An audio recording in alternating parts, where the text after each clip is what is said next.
সর্বলাইনে আল্লাহ আমাদের উপকারী হিসেবে কবুল আর আমিন। সুবহান রাব্বিকা রাব্বিল ইজ্জাতি আম্মা ইয়াসিফুন ওয়া সালামুন আলাল মুরসালিন আলহামদুলিল্লাহি রাব্বিল আলামিন। এই স্বপ্নের সেতু যদি হয়, আমাদের এই অঞ্চল, আমাদের সিলেট বিভাগের সুনামগঞ্জ জেলা, আমি মনে করি আমাদের ঢাকার সাথে সংযোগ খুব দ্রুত হয়ে যাবে। যেটা আমাদের সময় লাগতো 7 ঘন্টা 8 ঘন্টা লাগে, এই জায়গায় আমরা 5 ঘন্টার মধ্যে, আমরা 5 ঘন্টা 4 ঘন্টার মধ্যে আমরা ইনশাল্লাহ ঢাকা গিয়ে আমরা পৌঁছবো। আমাদের এই যে নেত্রকোনার সাথে আমাদের কানেক্টেড হবে। এবং এই সেতু যদি হয়, আমাদের স্থলবন্দর আছে যেমন আমাদের কয়লা, চুনাপাথর, এইগুলি আমাদের এত কস্টিং হবে না, কস্টিং কমে আসবে। আমাদের এলাকার মানুষের উন্নয়নের জন্য আমি মনে করি এটা সবচেয়ে গুরুত্বপূর্ণ একটা সেতু হবে এই সেতু। এবং পর্যটক যারা আসছে, অনেক দূর দূর থেকে পর্যটকরা আসে, অনেক কষ্ট করে আমাদের রাস্তাঘাটের জন্য। আমার বিশ্বাস আমাদের পর্যটকরাও বাড়বে এবং আমাদের এই এলাকার উন্নয়নের জন্য সর্বোচ্চ ভূমিকা রাখবে এবং আমাদের জনগণ ইজিলি ঢাকা আসা যাওয়া করতে পারবে। যেমন আমাদের মোহনগঞ্জ, ধর্মপাশা, মধ্যনগরের মানুষ 4 ঘন্টা ঢাকা চলে যায়, আমাদের 8 ঘন্টা 9 ঘন্টা লাগে। এখান থেকে আমাদের মিনিমাম 3 ঘন্টা কমে আসবে এবং সহজে আমরা চিকিৎসা করতে পারবো। আমাদের যাতায়াত ব্যবস্থা ভালো হবে। সব দিক দিয়ে আমরা এই সুবিধাটা আমরা পাবো ইনশাল্লাহ।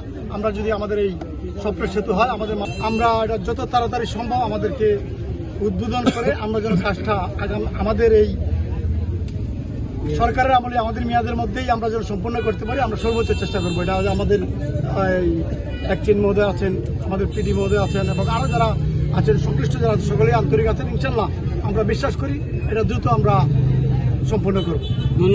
একটা ঝামেলা ছিল, একটা তদন্ত কমিটি করা হয়েছিল যে এটা প্রয়োজনীয়তা আছে কিনা, থেমে গেছিল। এটার জন্য আমি আমাদের মাননীয় শিল্পমন্ত্রী মুক্তাদির ভাই, এটার আহ্বায়ক, তোমার সাথে কথা বলেছি, এটাকে পাস করে দিচ্ছেন। খুব দ্রুত ঠান্ডা চলে আসবে, এটা হয়ে যাবে। এটা হচ্ছে কোনোভাবে কোনো জায়গাতেই বাজারের মধ্যে দিয়ে সস্তা বাজার কিংবা জামালগঞ্জ দিয়ে রাস্তা হয় না, ব্রিজ হয় না। এটা আপনাকে বুঝতে হবে। যেমন সুনামগঞ্জে যে সুরমা নদী হচ্ছে, শহর থেকে অনেক দূরে এসে হচ্ছে। আপনার যেদিক দিয়ে হবে, এই যে দেখবেন আপনাদের শহর গড়ে উঠছে এবং এই দিক দিয়ে আপনাদের যাতায়াতের ব্যবস্থা সুবিধা হয়ে যাবে ইনশাল্লাহ। জামালগঞ্জ, শাস্তাবাজার এবং জামালগঞ্জ উপজেলার প্রত্যেকটা মানুষ এটা সুফল ভোগ করবে। সংসদ থেকে সরাসরি গিয়ে আমি বলছি, আমাদের এই উন্নয়নের, আমার এলাকার উন্নয়নের জন্য আমাদের সাবমার্জিবল রোড লাগবে।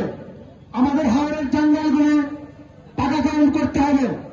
আমাদের অনেক বিষয় যেগুলি আমি বলেছি, তাৎক্ষণিকভাবে আমাদের মাননীয় মন্ত্রী মহোদয়, মানে আমাদের প্রতিমন্ত্রী মীর শাহ আলম ভাইকে আমাদের মাননীয় প্রধানমন্ত্রী নির্দেশনা দিয়েছেন যে এই অঞ্চলটাকে তুমি একটু স্পেশালি দেখতে হবে।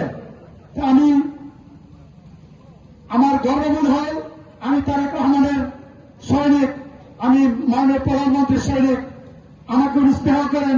আমার বিশ্বাস উনার স্নেহ যদি আমাদের উপর থাকে, আমার উপর থাকে, আমি বিশ্বাস করি আমার এই অঞ্চলের উন্নয়ন, আমার এলাকার উন্নয়ন সবচেয়ে বেশি হবে।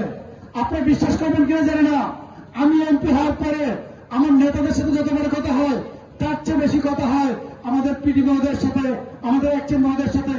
আমি বহুবার আগারগাঁও এলজিডি অফিসে আমি বহুবার গিয়েছি এই প্রকল্পটাকে কিভাবে আমরা তাড়াতাড়ি শুরু করতে পারি। আমাদের এই আমলে যাতে আমাদের এই 5 বছরের মধ্যে যেন মানুষ সুফল পেতে পারে, এই 5 বছরের মধ্যে যেন মানুষ এগুলো যাতায়াত করতে পারে, সেজন্য আমি সর্বোচ্চ চেষ্টা আমি আমার সাধ্য অনুযায়ী করে যাচ্ছি। আমাদের প্রত্যেকটা মন্ত্রণালয়, প্রত্যেকটা মন্ত্রী মহোদয়ের কাছে আমি গিয়েছি আমাদের এলাকার উন্নয়নের জন্য, আমার এলাকার অবহেলিত মানুষের কথা বলার জন্য।